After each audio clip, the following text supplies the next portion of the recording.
The move away from subsidies in renewable energy as renewable energy becomes more competitive with conventional power has really caused an increase in the need for more security over revenue for financing and investment. So corporate power purchase agreements have become one of the real solutions for building wind farms and financing and investing them. As subsidies across Europe are being cut for renewable energy projects, we find that generators and projects need to have a long-term revenue stream. One of those options is to find a corporate off-taker who will commit to a price for a certain tenor over a number of years, whether that's 5, 10, 15 years, that then allows that project to go and raise the appropriate bank finance and ultimately build their projects out. The renewable market itself has grown, it has matured. The investors and also the clients and the banks, they're looking at it from different angles. It has become much more competitive than it used to be.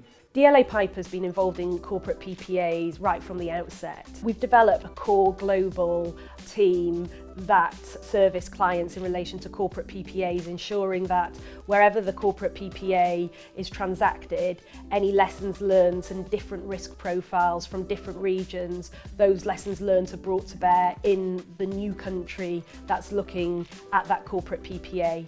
That's ensured that we're able to stay at the top of the market.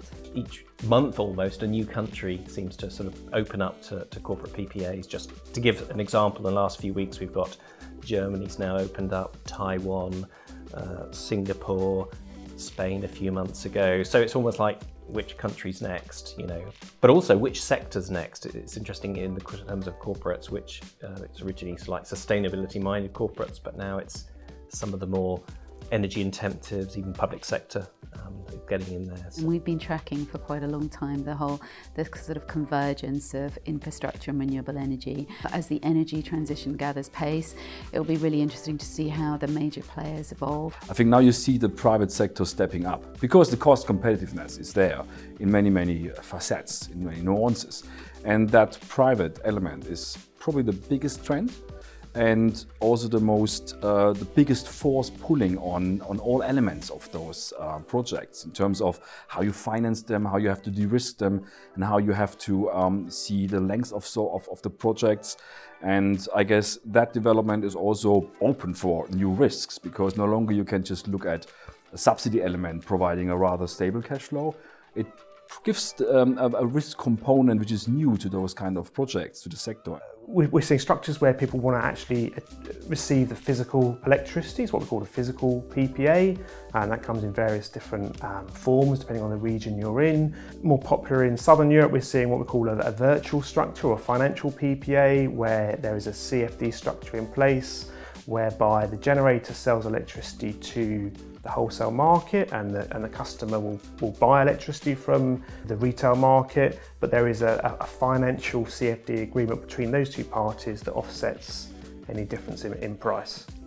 I think we will start seeing an increasing trend of financial PPAs. Many of the US corporates who have a history of doing PPAs over there have followed the financial synthetic route, and therefore I think as we do more contracts with them in Europe, we'll see more of that model being followed. Another big trend is that we will see many corporates doing it simply for economic reasons. I think to date it's been driven by corporates with an RE100 target, say, or a greenhouse gas reduction target. People will do it just purely on the numbers, on the economics. We'll see industrials moving into this space. There have been already some, but more. And we'll also see the public sector, who obviously are much more sort of aware of economic constraints. But now you can do that almost without the sustainability driver. It's a huge and vast opportunity for sponsors, for banks like us, to finance projects in a sector which is really largely positive, and positive in terms of its way of producing energy without causing much harm in terms of byproducts, but also positive in the way of looking forward into the future. Europe as a whole is a new space. If you look at the US, it's a very established market, but Europe's like a sort of greenfield, ready to grow very fast.